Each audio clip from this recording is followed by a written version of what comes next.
So welcome to the setup of the game board for Skies Above the Reich. And as you can see, I've laid everything out before you here already, so we can just get on with the game. Now, this will be the last of 6 missions in the 1942 season I'm playing. The 1942 season is composed of a single season for the whole year, and it's just 6 missions. And I've played 5 already to get used to the game, and the staffel that I'm commanding has evolved somewhat already. I'll show you the roster now briefly. So this is a roster of the pilots we have available.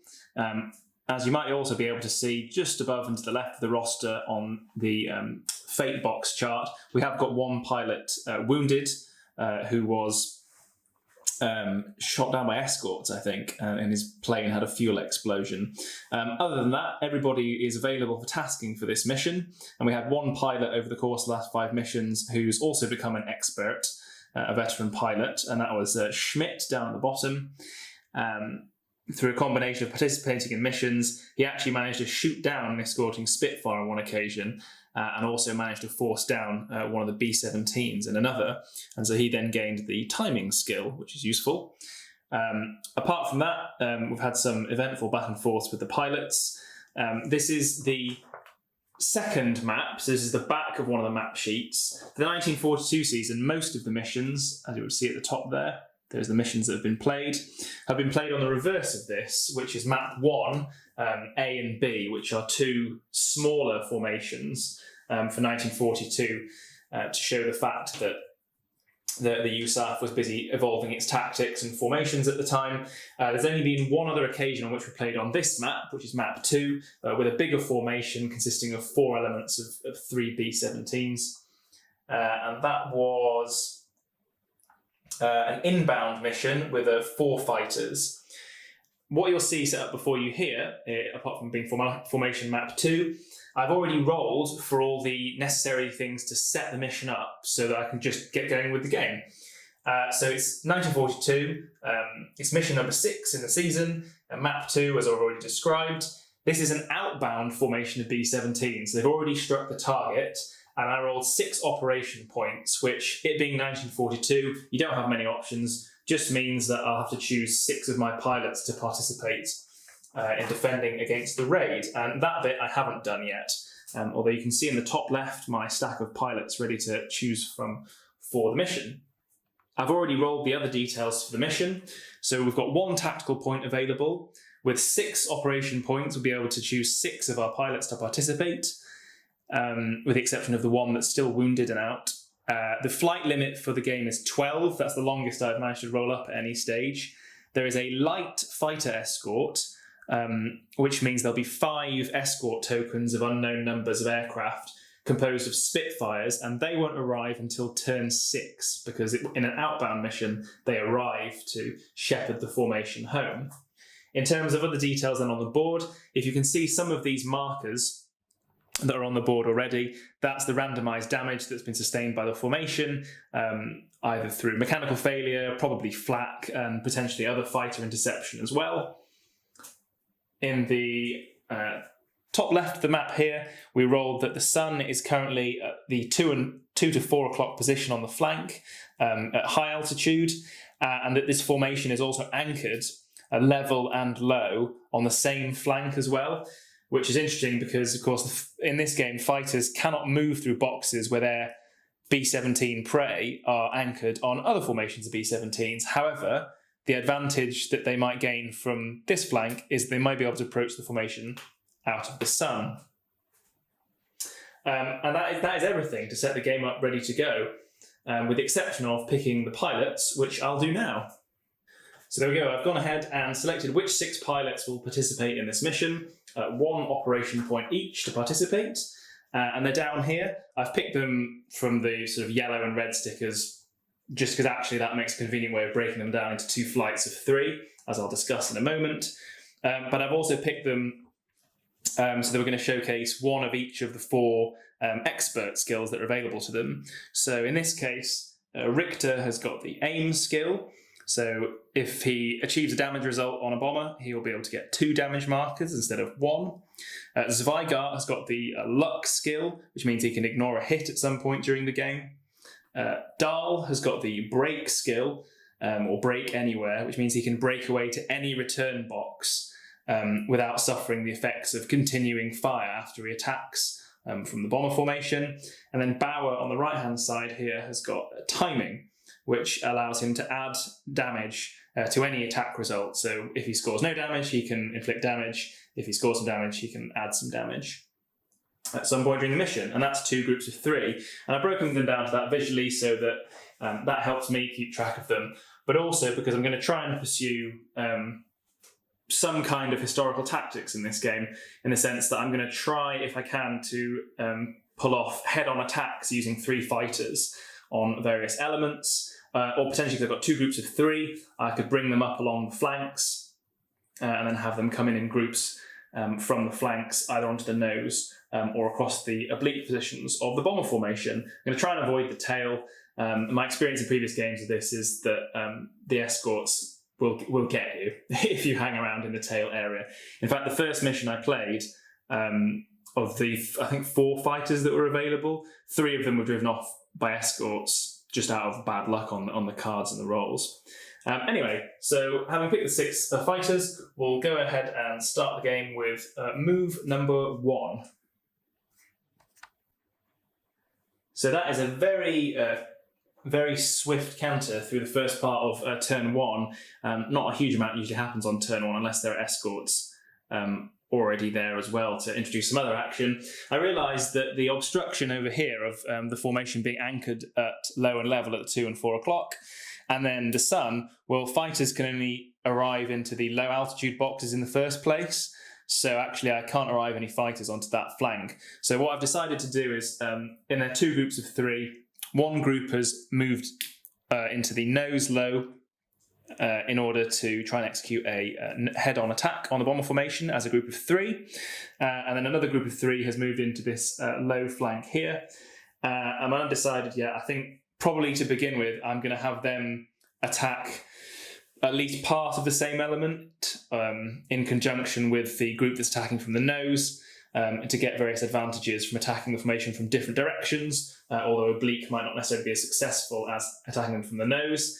I might well get on with it in the next turn and approach them from low and go straight in rather than high, because there are no fighters around at the moment and I want to get off at least 2 passes on ideally the same element or 2 elements in the formation before the fighters arrive. I think the only thing that I need to do apart from the rest of this turn is check the cohesion of just this element here, because it's got more than one token. It's got more than one marker currently in the element. And if you've got more than one, we'll check for the cohesion.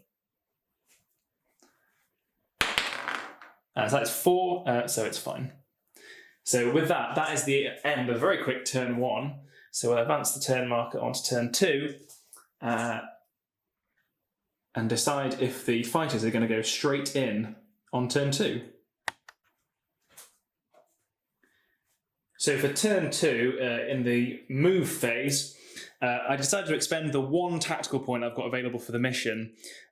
So here, these 3 pilots, they've moved from the low box to the high box, which they couldn't normally do, but you can do with a tactical point in order to get them to high altitude. So I'm going to try and make their nose approach in the next turn as effective as possible, because I worked out that if I wait a turn as they move between boxes, they're only going to get 1 pass potentially in before the Spitfires arrive to escort the bombers the rest of the way home. But in the meantime, this group of pilots is going to immediately attack from the 8 to 10 o'clock position at low, as they've moved into the low approach box. And they're probably going to have a go at this flanking element here of B-17s in this formation, as it's already been shot up a little bit. And then that'll inform the next turn's approach by the other 3 fighters. If I manage to do some damage on this element, then we'll continue to focus on it with what hopefully will be the most effective pass. So that is the move. There's no one that needs to return. The escorts haven't arrived. No recoveries required. I will roll another cohesion check, however, for this element. And it's a 10. In this game, a 0 is a 10. So they pass. So we'll move straight on to the attack phase. So I'm going to go ahead and move the fighters into position. So the three fighters have been moved into position, as you can see here. So Dahl and Bauer are going to attack the leader of this flight of B-17s. It's got some wing damage, and then Clade is going to attack this one that's trailing to its rear left. They're all going to go in determined as opposed to evasive. I don't think I've ever committed a fighter evasive yet, but I might learn a lesson at some point, and certainly as we move into the later years where the formations get more dangerous, they'll be going in evasively. The first thing to do is a collision check, and I've drawn this chit, which is proximity 2. And what that means is if I roll less than that number, a collision will occur. If equal to or higher, we'll be fine. So it's quite literally anything but a 1 to prevent that from happening. And it's a 10, so that's fine. So that, however, will stay near the element for the cohesion check in the next turn. So I'll just place it up here for now. Keep it there. And that's the collision done. And then we're going to select manoeuvres for the fighters. So I've got to decide where I want them to move to, what aspect I want them to use. Now they could access the other flank of the map if they go straight across in either a climb or a dive, which would get them into the sun. And I'm quite tempted to do that, actually. So I think what I'll have them do is... So Dahl and Bauer will attack this B-17, and they will climb. So they will move straight across the board as they make their pass through the formation. And then I'm going to have Clade over here, who's less experienced. He's going to dive roll towards the tail, I think. No real reason for that. I just feel like he's sort of doing his own thing here. He's just going to have to make his own decision. He's not following the leading pair as he goes through. And that's it. So that is the manoeuvre selected. In terms of checking for advantage, the pair of fighters attacking together get the root advantage because they're two determined fighters that are the same. They've both got ammunition, and they're attacking at the same altitude, the same fighter. So they will get that, which means they can cancel a hit if one should come up, which hopefully it won't. And so that's it. So now we're going to do for each of the fighters' attacks. So we'll start here with Clade. So I will draw a card from the oblique part of the deck. And that is the card. So he is at low altitude. He's determined, so he's in the upper column. And the lethality value is 2. So he's got a pass-through of 2, and he sustains a hit, which is not very useful for him. So we can either draw a hit marker, or I can use up the rote advantage, which I think, given that Dahl and Bauer are veteran pilots who hopefully will do better, I will use that up to cancel the hit on him. He'll then pass through 2, and he's dive rolling, so he's going to move this way through the formation as a consequence. So that wasn't ideal. So Clade, who's not very experienced, in fact hasn't flown in any of my prior missions for the Staffel, didn't achieve anything on his first pass through the formation. However, he has probably survived, so that's something to be thankful for. Next, we'll move on to Bauer's fire against the lead B-17. So that's the card. Again, it's a lethality value of 2. He's at low and he's determined. So it's a pass-through of 1, and nothing happens. Now, Bauer has got the timing skill, so he can add damage to an attack result. So we're going to use that up to add damage to that B-17. So we'll draw a damage token, which is wing, and it doesn't have any markers on it at all. So I don't need to roll for a catastrophic result of any kind. So we just add that. So the B-17's taken some hits in the wing. And then the next thing to do is draw Dahl's attack. Oh, sorry. And then Bauer moves 1 through the formation.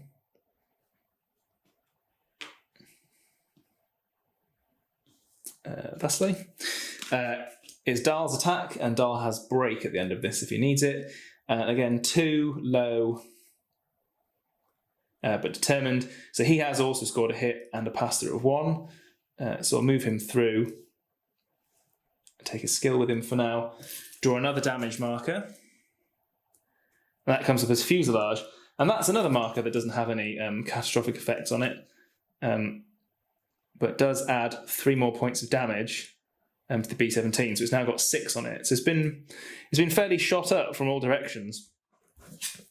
And that, if I remove these cards, is the first pass of the game going through.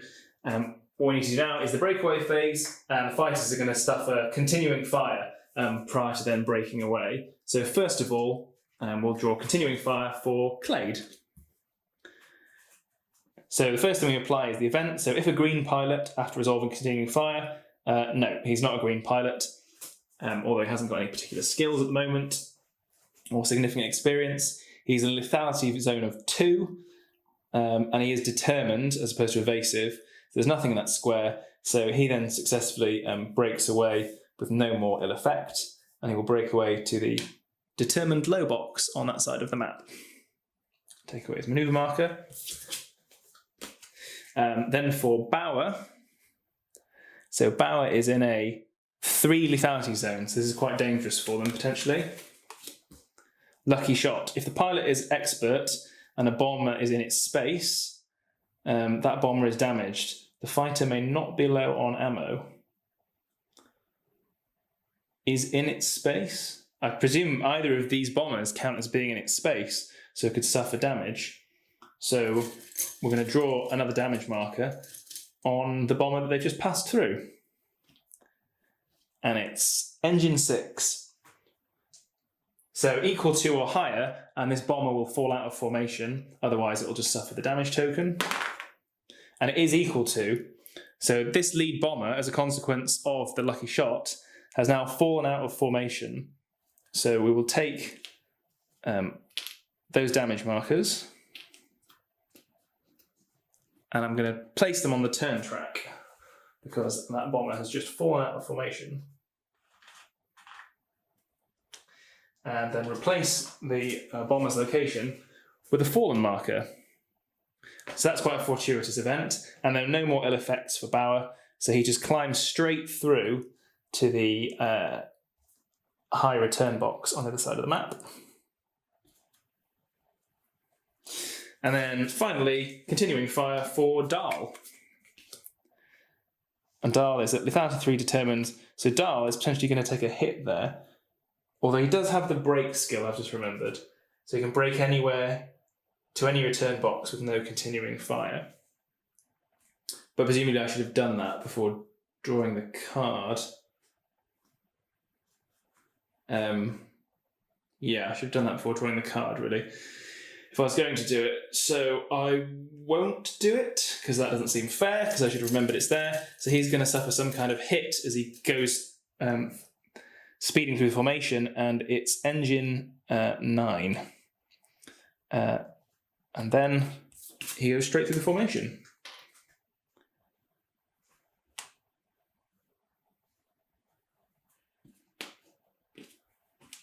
And that is it. That is the end of the attack phase.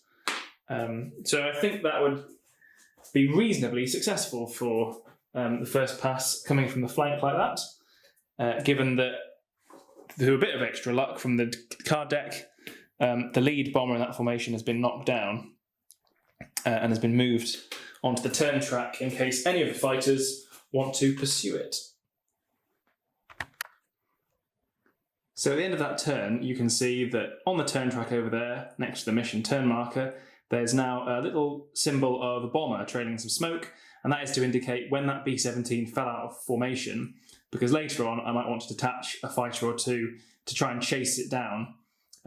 Although, according to the advanced rules, they may find that it's already gone down. We wouldn't know until we tried to catch up with it. The other consequences are, as you can see there, so Dahl and Bauer move to the high determined return box, although Dahl has got that hit to his engine to resolve in the next turn. And then Clade is over here in the low return box for determined fighters in the tail position. And that is the end of turn 2, so we shall move swiftly on to turn 3. So, at the beginning of turn 3, you can see that the 3 fighters operating together at the nose have moved from the high altitude box to the high approach box on the nose, ready to make a pass on the formation. In the meantime, then we moved on to the return phase, and so Clade, who's here at the tail position, has moved to the tail low position, and over here at the 2 to 4 o'clock, Bauer has moved from the return box to the high flank box on the 2 to 4 o'clock position and is now in the sun, which is advantageous. The next stage, however, skipping the escort phase because they haven't arrived yet, is going to be recovery. Now, Dahl is trapped in that box because he's got a hit. And I've just realised that the 9 on his engine roll is a problem because you have to roll equal to or greater than for the hit to be essentially shrugged off. Anything less than that, and he's going to be removed and placed into the appropriate fate box over on the left-hand side of the map. Now, I've been pretty lucky with damage rolls up to now in the campaign, and even when they've ended up in the fate boxes, I've actually been pretty lucky as well, because on one case, I think I needed a 9 or a 10 to stop the pilot from being wounded or killed, and I managed to make it. So what we need is a 9 or a 10 to avoid him being taken out of the mission, which we do get, amazingly. You can see that, right? That's definitely a 9. Amazingly, that hit marker is removed, so whatever clipped his engine on the way through, he's either managing it or it hasn't had a great deal of consequence on the performance of the fighter. However, it has meant his delay in returning to the attack, whilst whatever he's been doing somewhere in the blue yonder is being managed. So that's the recovery phase. There's no blast or flak, but in the cohesion phase, we will have to make a roll for this element here, which has got 3 markers on it. So we should roll for that now. And they are successful in not losing cohesion as that proximity marker goes away. And then we're going to use the leader shift optional rule that exists in the game to move one of these bombers to the lead position instead, which is this one here, because it's got the least number of damage tokens on it. So it now occupies the lead position in that flight. And that is the cohesion step done. So we'll move straight on to the most exciting bit, of course, which is the attack phase. So I'm pretty sure I want them to make a head-on pass on this flight that we've already affected, because with a bomber down, that's going to affect the lethality zones around it and the effectiveness of the defensive fire. So we should go on and move the fighters out of the approach box. So that is the fighters positioned for their pass on the bomber formation. I think historically, actually, all 3 are meant to go for the same aircraft, but for the sake of not getting it too cluttered, because the box in front of the leader is quite small, Zweigart is going to go separately for the fighter to its rear right-hand side. I mean, for the bomber on its rear right-hand side, apologies. It's just easier, there's less clutter, and perhaps he didn't quite grasp the idea, or he somehow ended up buffeted out of that approach. So that is them set up. Engagement mode, they're all going in determined again. They're not out of the sun. So collision checks, we do need to perform a collision check because a pair of fighters in the same box together. I mean, in the same space together. So that is E1TP. So that result means that I have to either pay that tactical point cost, which is 1, which I don't have, and then the fighter will break away to the tail position. If I don't pay it, that fighter is going to exit instead, which is a big problem because I already used up that tactical point to get them to this position.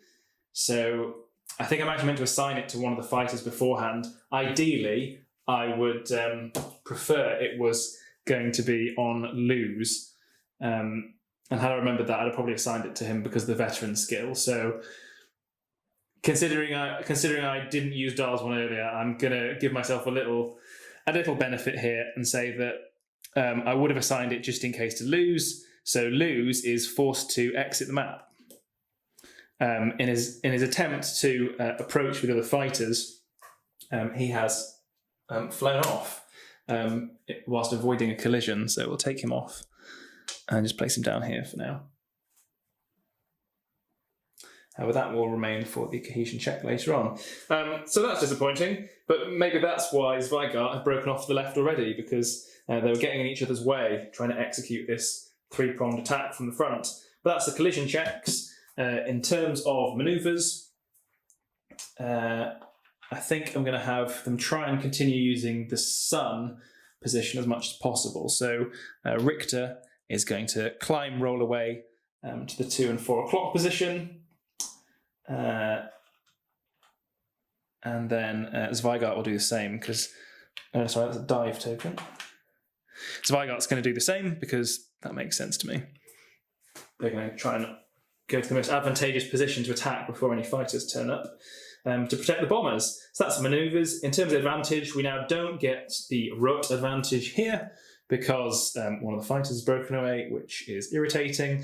And there are no other advantages that apply, so we'll go straight onto the burst phase and see what kind of effects we can achieve on the bombers. So the first one we'll use is on Zweigart. So we'll put the card there so you can see it. That's quite crowded, there's a lot of results on that one. So we are high, we're in a 3 lethality zone, which is not ideal, and we're determined. Which is really not ideal because it's going to be a pass-through of 3, and then Zweigart sustains a hit potentially, but he has the luck skill so he can cancel 1 hit in the game.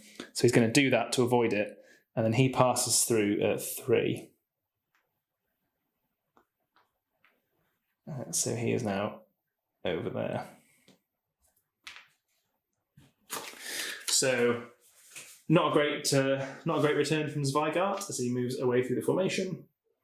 So we'll then draw a card for Richter. So Richter is also at high, he is determined, and he's only in a lethality zone of 2. So that is here for a determined fighter. So he can score a hit, and he sustains a hit as well, which is not brilliant. And as I remember, Richter has got the aim skill, so he's going to use that up. So he can draw 2 damage markers against this bomber.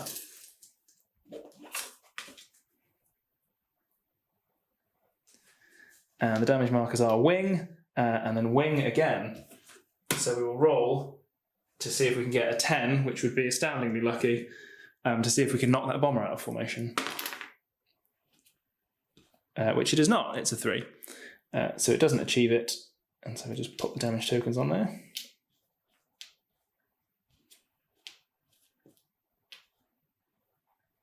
So it's got 3 hits across the wings. And that's it. So then Richter then climb rolls away to the flank as well.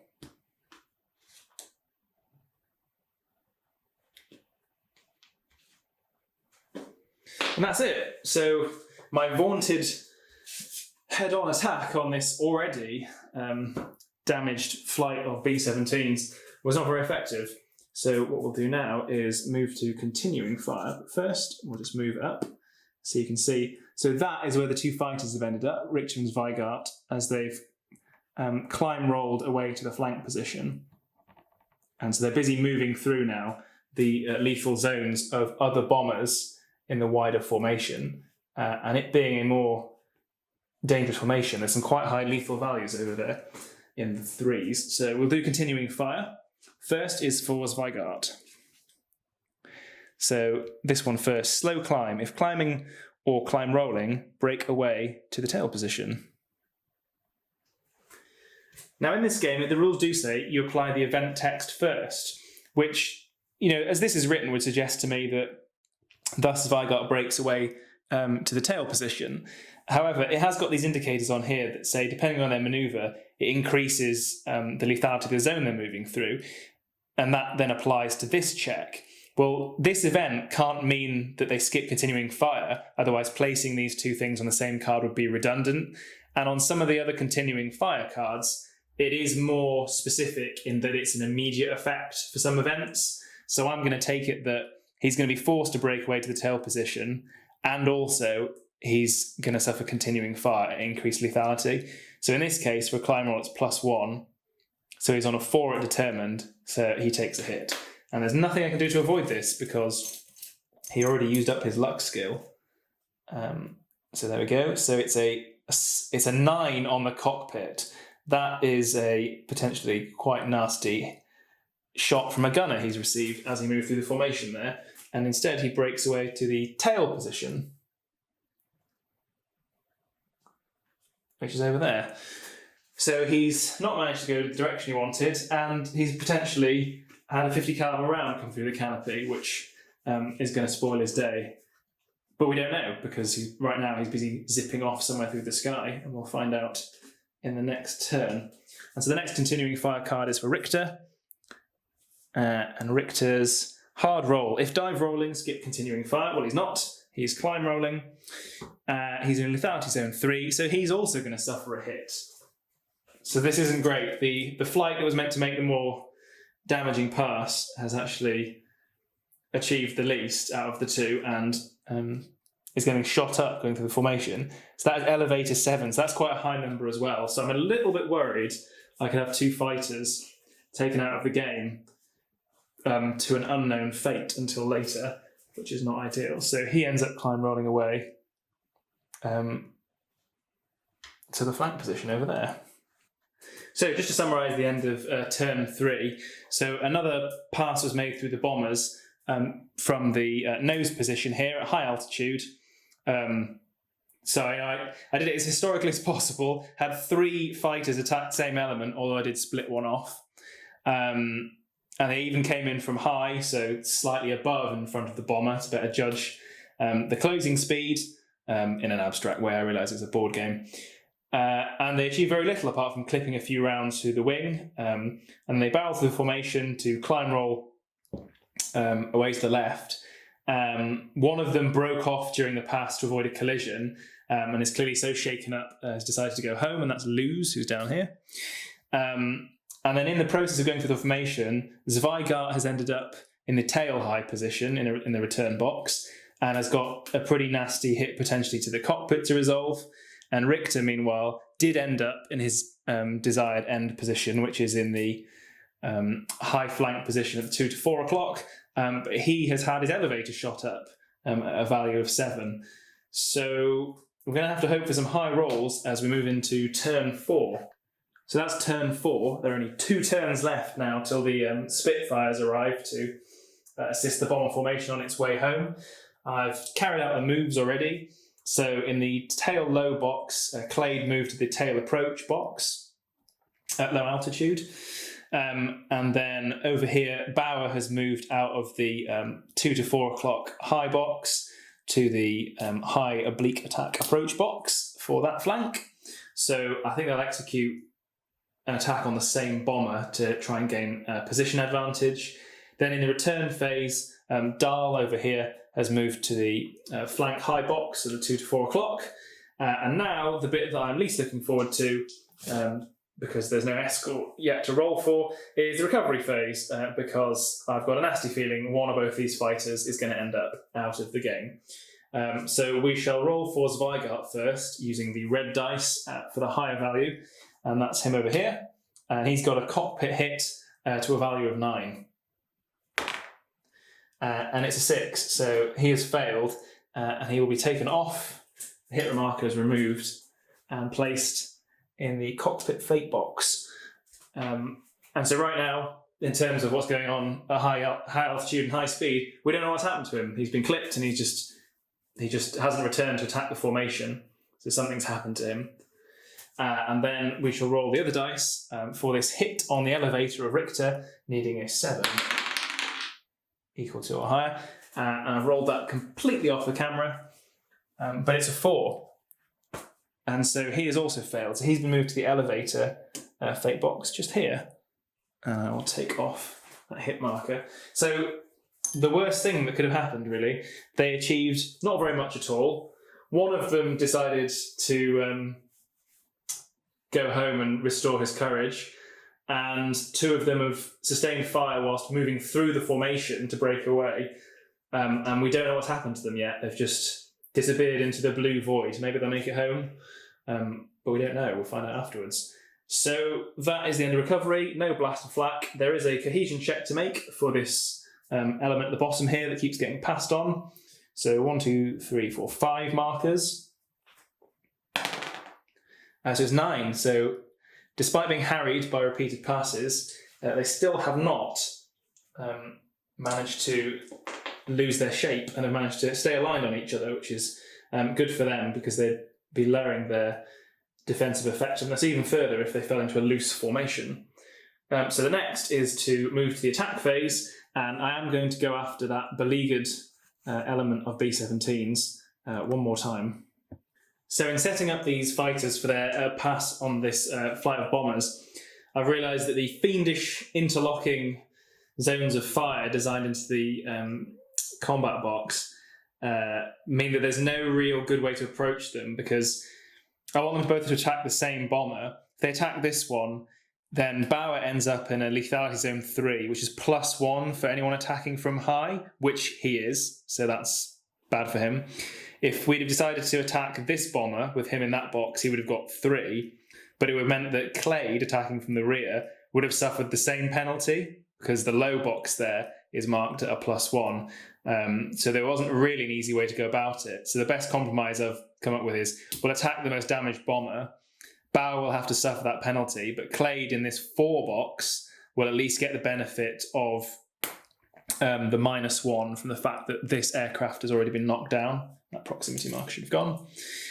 So that is what we're going to go ahead with.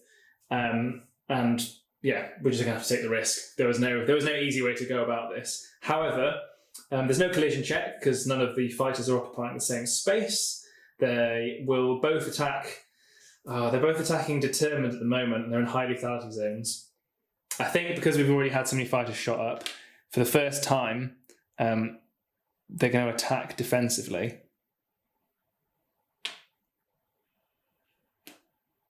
I think, in fact, Bauer certainly is going to switch to evasive mode in terms of attacking. And you know what? For narrative purposes, Clade's going to go determined. He's determined to make up for the last pass, which didn't go very well, and he hasn't encountered the bomber's defensive fire too much. So we'll see how that works out for him. And then in terms of out of the sun, which I've got to do, so at least Bauer will be coming out of the sun, so he gets that advantage. Manoeuvres wise, should do that next. So yeah, manoeuvres wise, I think I want them both to end up on the nose, so they can make maybe a paired pass on from the nose position before the fighters turn up, maybe. And he's coming from high. So I feel like Bauer, worried about all the defensive fire from that position, is actually going to dive roll away towards the nose in an attempt to zip straight through and then peel away. And then Clade will join him, so they end up in the same box. But he's just going to dive, moving straight across the board like that. And then the benefit, however, is that they're attacking from 2 different altitudes, from 2 different positions. So they will get this position advantage, which will be able to cancel another hit should they be so unlucky, which, you know, based on the last pass, they might well be. So we'll move on to the burst phase as each fighter now attacks. So first of all, Bauer is attacking from that position over there.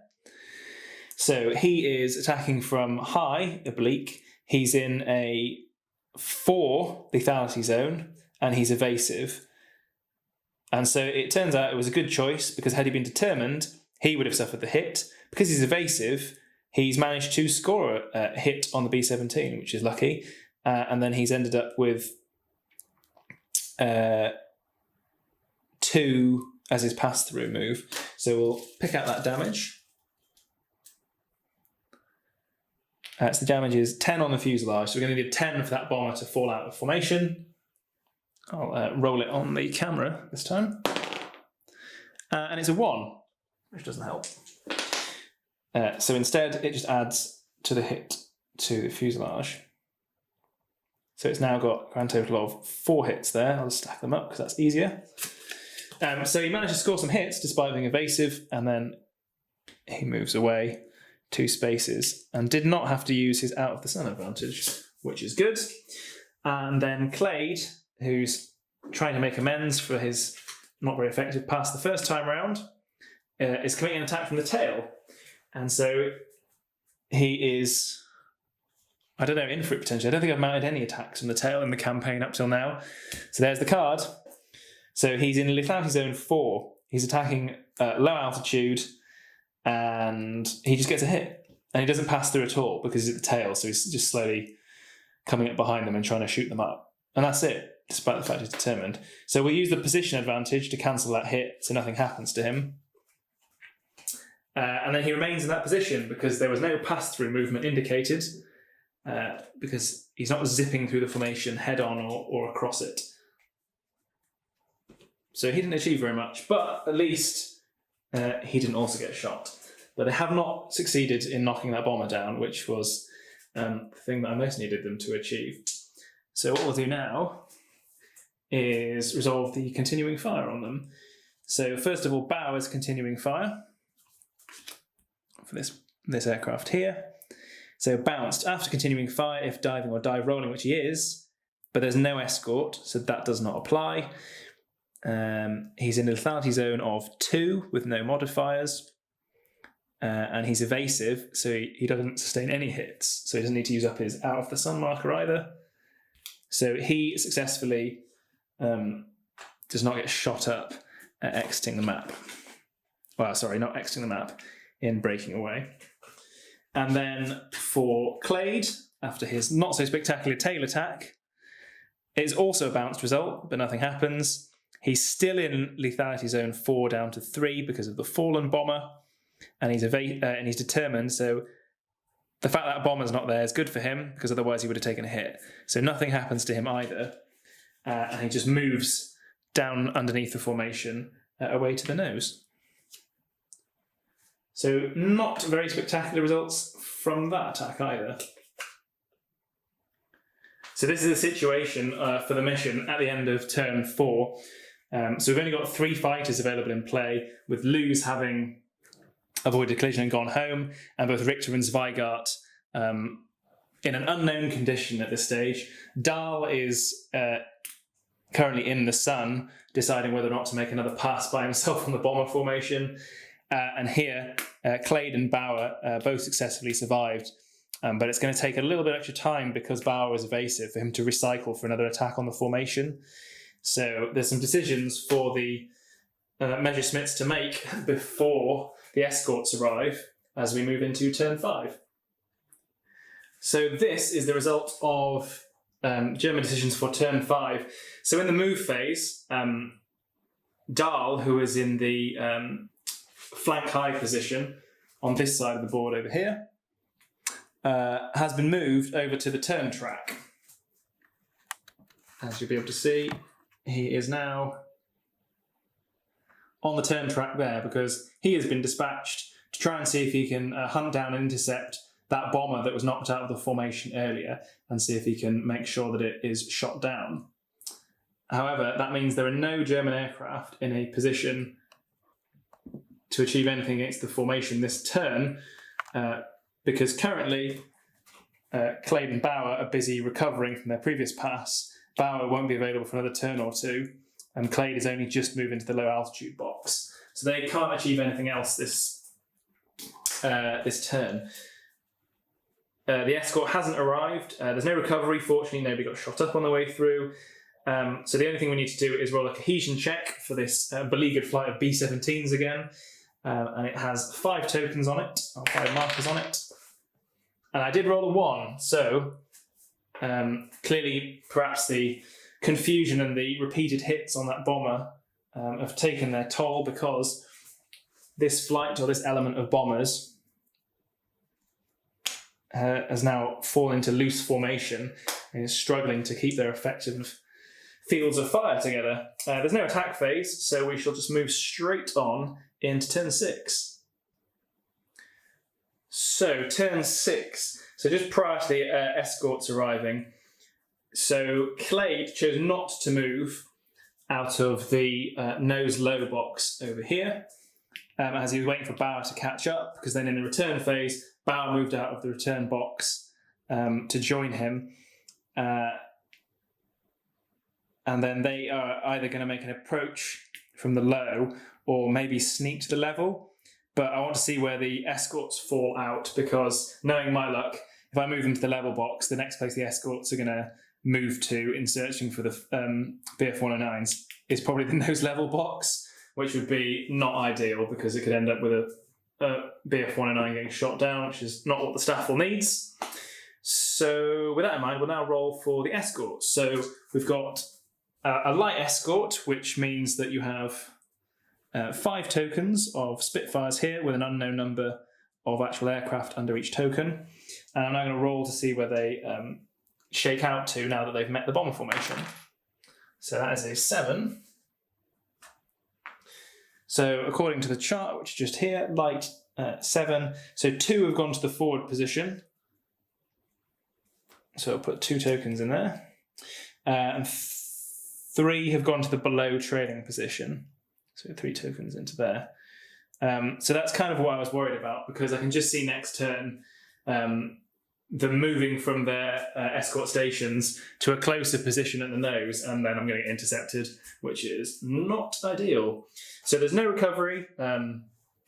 Cohesion, we'll roll for cohesion for this element again. It's another 1, so that is even worse, because now the element has degraded to kaput, so it is quite vulnerable. Now that is a tempting target to hang around for, potentially. So I think the Luftwaffe in the next turn are probably going to make what's going to be their last pass of the game, as they try to avoid getting intercepted by the escorts. So we'll move straight into turn 7. The last 2 German fighters, Bauer and Clade, have moved into the nose-low approach box, and they're going to make a run on the very, very disrupted and battered element of B-17s on the left-hand side of the formation. There's nothing to do in the return phase, so we just need to roll for the escorts now. So we'll roll for the forward station first, and it's a 10, which is 1 of the tokens will move to the below trailing station with the others. And then roll for that below trailing station itself, which is a 6. So 1 token is going to move to the flank level 8 to 10 o'clock, which is down here, which is good because that is precisely where I didn't want, where I didn't want them to arrive in the nose box, as that could prove problematic. Although I'm not sure they could have really achieved very much now that we're in the approach box anyway. So no recovery. Cohesion. We'll see if this beleaguered flight can recover its cohesion prior to then being attacked, which is a 4, which is 1, 2, 3, 4, 5, which is below the number of markers, because they've got 6 now, of course, because we've got this marker as well. So they remain kaput. That flight's defensive firepower is going to be severely limited, as we'll go straight then on to the attack phase. So this is it, probably the last pass of the game. The fighters have moved into the space directly ahead of the new lead of that kaput flight element. They're not out of the sun. They are both going to attack determined because they can see the situation of the vulnerable bomber flight they're about to attack. Collision checks, we will need to take collision checks. They are both in the same box. And the collision check comes out as proximity, no impact, but they're determined, so that will technically hang around in case there's another cohesion check if there's a following turn. Manoeuvres-wise, they are both going to attack the formation and then dive away, with my intention being that this might be, or probably will be, the last pass of the game before they exit. Checking for advantage, they will have the root advantage, because there's 2 of them. And that's it. So we'll just go straight ahead with the attacks. So first things first, Clade. So the lethal zone is 2. The element kaput reduces all of the zones by 2, so that ends up on a 0, irrelevant of the fact that there is a bomber there still. So they are low, determined, lethal zone 0. He achieves nothing. He just moves 1 box straight through the formation into this zone, which is great. and then Bauer. So he is also low, 0. Uh-oh, this is pretty crowded with results, this card. Low, 0, determined.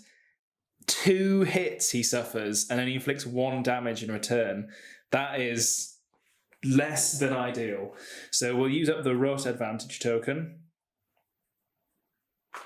to cancel 1 of the hits on him at least. And then he will pass through 1. So he will end up here as well. They're both diving. And then what should we do first? Well, we'll draw the hit token on Bauer. And it is a 3 on the fuselage. Okay. And then we will draw a damage token for the bomber. And the damage token is another 10 on the wings. There's very high rolls in this one, but you never know. If a 10 comes up on this dice, it's catastrophically damaged and destroyed in this case. It's not, it's a 6. That'll roll off the camera, but it is a 6. So it's fine, but how many points of damage does it add? It adds another 2. So that bomber now has 2, 4. It's a grand total of 6 damage points on it. It's not enough. It can sustain 10 whilst on the formation map before anything happens to it. And so that is their attacks. So let's just get these out of the way again. So then we'll roll for continuing fire. So they're in zone 4, less 2 for less 2 for the element being kaput, so it's down to 2. Bomber fallen affects that space, so it's down to 1. And so this is the card. Bounced. After continuing fire, if diving, or dive rolling, if an escort marker is in the below trailing station, which it is, it attacks this fighter. Afterwards, if not exiting or dogfighting, the fighter breaks away to the tail evasive return. Now, they won't suffer any hits from continuing fire, so they will be attacked by one of the tokens in the below trailing box. So that is going to be Clade against this token here. So we shall take the dive off. So Clade has been bounced by 2 Spitfires as he attempts to dive way through the formation, but we'll keep him here because more representative. So we need to establish what has happened to Clade as a consequence of that. Now this requires a completely different chart, which I shall put down. In fact, I'm just going to put it across the board like that. It's probably just easier. So, he's a single BF-109. Is he higher than the escort? No, he's not. Is he outnumbered the escort? No, he doesn't, because there are 2 Spitfires. So we're going to be in this bottom column, rolling a single dice. And it's a 9, which in the bottom column on a 9, 8 to 9 is a B. Break off. So the fighter and the escort marker both exit.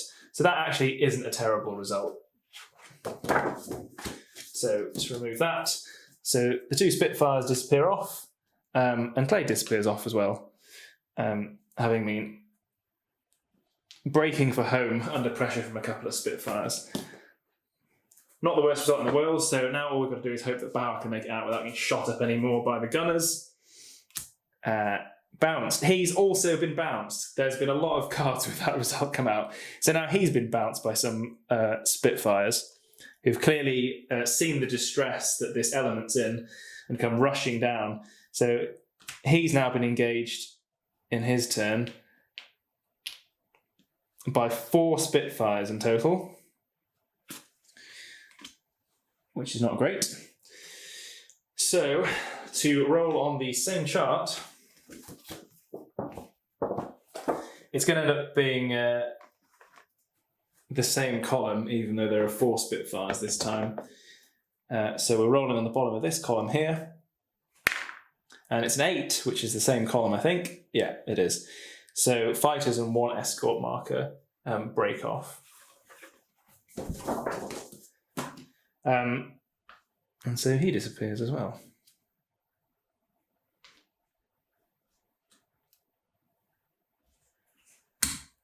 And that is the last action of German fighters on the map, or at least on the formation map anyway, because half a dozen Spitfires have come up from the below trailing station, noticed there's 2 German fighters trying to make a pass through, and chase them off with no ill effects to either side.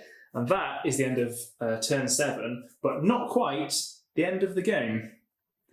Okay, so because I'm using the advanced rules for the game, now we move into the sort of post-game pursuit phase. So you'll recall that earlier on in the game, one of the B-17s, the lead ship in that element that got attacked repeatedly during the main game, got a fallen result, was knocked down out of formation as a consequence of the hits that it suffered.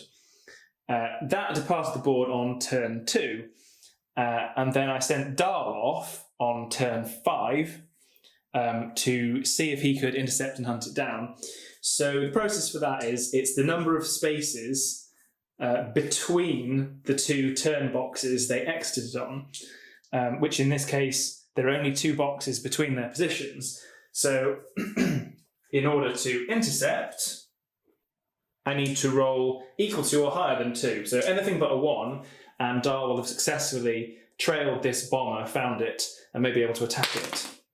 So he does locate it. So here's Dahl, over from the turn chart. This is the bomber marker that he was chasing down, which has become this aircraft here. So what we now need to do is convert the damage markers that were taken off the main map onto this one. So we'll flip them all over. And then place them on the back. So that is for the fuselage, that's for the wing, that's for the engine, and that's for the wing. So on the other occasions, on all the other occasions in which I've pursued a fallen bomber as it attempts to make its way home with damage, if the numbers combined in these damage markers had exceeded the numbers here, or if the numbers in the elevator, rudder, wing, and fuselage boxes all combined to a total greater than the fuselage total, then the bomber would have gone down prior to being intercepted. In addition to which, and one checks I'll have to make, on one occasion there was hit on the cockpit, and if you suffer any hits in these regions where there's a dice roll that can be made, it's not the number on the token, it's just the number of actual markers, and you can see those correspond to potential results. And you have to roll for any of those when you place these markers on here as well, and they can have effects that cause the bomber to go down, again, prior to being intercepted. So if the bomber's been shot up pretty well, or there's just an unluckily high value, there's a good chance that he's just going to catch up with a bomber that's gone down and the crew have already bailed out, for example. However, in this case, not enough structural damage has been done to any one of these significant locations or to the total fuselage value, but there is a damage marker here. So we need to roll for that. And on a 9 or a 10, the crew have already bailed out due to the damage to the engines, and there'll be no interception. So it's a 5. So the interception is going to go ahead. So first things first, we're just going to resolve the position of the sun, as that's important. And of course that dice went off the camera, but it was a 0, which is 10. So in this case, move the sun marker from the main map. The sun is at the 2 to 4 o'clock position. And then the next thing to do, there's only one group to engage, and the group is a single fighter, which is Dahl in this case. And he can choose to approach from any position. So I see no reason why not. He's just going to approach from the tail, catching up with the smoke from this bomber, and he's going to attempt to put some bursts into it in order to bring it down. So we'll go straight to the burst and draw a card. And that card is, he's determined, is the only thing we needed to do. You can't get any other advantages apart from the sun, I think, for this. I know you can get others, but as a single fighter, you can't earn most of them anyway. So the lethal level is going to be 1 here. And he's attacking level determined. So 1 level determined is he suffered a hit, he's inflicted damage, and he's also got the R result. So the R result may become relevant. It means riding the tail in this game. So once we apply the results of the attack, the fighter will either attack again or drop back to the tail position. But first we need to resolve what's happened to the aircraft involved. So first of all, a damage marker for the bomber. So that is 3 hits to the elevator, which if we put it there, I'm pretty sure means that having exceeded the elevator score, and also that would combine the total fuselage damage value to 3, 6, 7, 8, 9, that bomber is going down. So Dahl has successfully shot up this bomber so badly that he's completely downed it. It's going to be shot down, which is the first time that's happened either on the main map or on this map. So good for him. However, he's also going to make it back home and he's just sustained a hit. So this is the hit here. And it's that deadly cockpit hit again, and it's 9. I bet that's the same token. It's just come out just to ruin my day, because it would be just my luck if, in his moment of success, Dahl had taken a burst of 50 caliber through the canopy. In terms of the R result for riding the tail, it now doesn't apply because the bomber's gone down. So all we're going to have to do is immediately roll for recovery to see what happens to Dahl. So yeah, let's do that now. A 9 or a 10, and he's apparently proof to 50 caliber rounds. And it's a 10 again. Unbelievably, his cockpit's been clipped and holed and the fuselage around has been peppered, but he has survived whatever damage the gunners were able to do to the cockpit before the aircraft was brought down. And so with that is the end of the game, and we'll do the end of game wrap-up.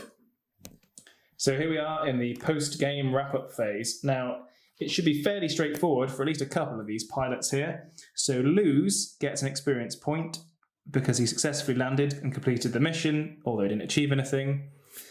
Claude gets an experience point because he successfully finished the mission.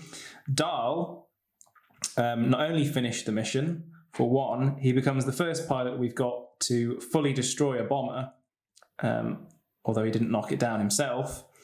And so he gets 3 experience points in total. Then separately, Bauer here. Now, Bauer was the pilot that actually knocked that B-17 down in the first place, but he did disappear off in the midst of trying to break away through the formation, having been bounced by a couple of Spitfires, and he'd taken some hits to the fuselage. So we need to resolve that to see if he ends up in a fate box first. So unfortunately, that is a 2, which means he is going to also potentially going to have had something bad happen to him. Here we are in the dreaded position of seeing what happens to our various pilots. So first things first, we'll deal with Bauer. So Bauer had suffered some fuselage hits from the formation gunners as he tried to break away, and then also encountered some Spitfires. And he will potentially have some experience for having forced down a bomber out of the formation, but we shall see. So he's rolling in this column here, which is BF-109s. So the first roll is a 9. So that is good. He lands successfully. So thankfully, in finding out narratively what happened to Bauer, Bauer shot through the formation, was seen to be clipped by some 50 caliber bursts, and then was tangling with a couple of Spitfires that tried to shoot him down, but successfully continued to dive away and then escaped their attentions and made it back to base. So that's pretty good for him.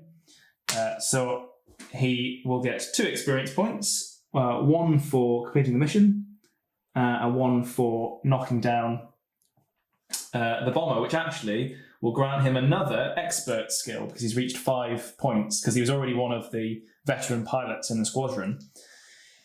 Right, then Richter, who suffered elevator damage going through the formation, he will be running in this column here. So he needs a 7 or a 10 to avoid a potential fate. And unfortunately, that is a 6. So 1 to 6 here. Now, did he manage to bail out after suffering damage to his elevator? That is a 3. And the answer is no. So that is the first fatality that this Staffel has suffered during the campaign in the last mission of the season. Unfortunately, Richter suffered significant damage to his elevator as he tried to break away through the formation. And although nobody saw it at the time, observers in the ground watched him lose control of the aircraft and no parachute was observed. So unfortunately, Richter has been killed and is out of the campaign. Then finally, we shall move on to Zweigart, and hopefully we're not going to lose the second pilot of the campaign. So there he is. He needs, unfortunately, a 9 or a 10 because it was damaged to the cockpit. We managed to avoid 2 other cockpit hits on rolls of 9 as well. Actually, no, one of them was potentially an engine, but still, I think we've been pretty lucky, actually, that he's the only one to end up here, given that Dahl also had a cockpit hit right at the end and survived it. So a 9 or a 10, and he's fine. And I am not making that up. That is a 9. So what luck. He has successfully managed to land and avoid whatever fate. So Zweigart proves himself to be basically bulletproof. So an eventful final mission for the Staffel in the 1942 season in this game of Skies Above the Reich that saw them lose their first pilot, Richter, who was killed in action and will be removed from the Staffel and replaced with a green pilot. In the post-game wrap-up, we also discovered that one of the pilots had been lauded and would therefore have to miss the next game receiving an award, and I decided that would be Dahl, as he became the first pilot to actually destroy a bomber, as opposed to force it down. And that is the end of the season. In total, the Staffel earned 10 victory points. Not to lose, it needed 5, and to win, it needed 15. So they neither won nor lost the season, but have hopefully learned some lessons about tackling the big 4-engine bomber formations of the USAF. And then we'll move on to the 1943 season as the terrain only gets deadlier in the skies for both sides.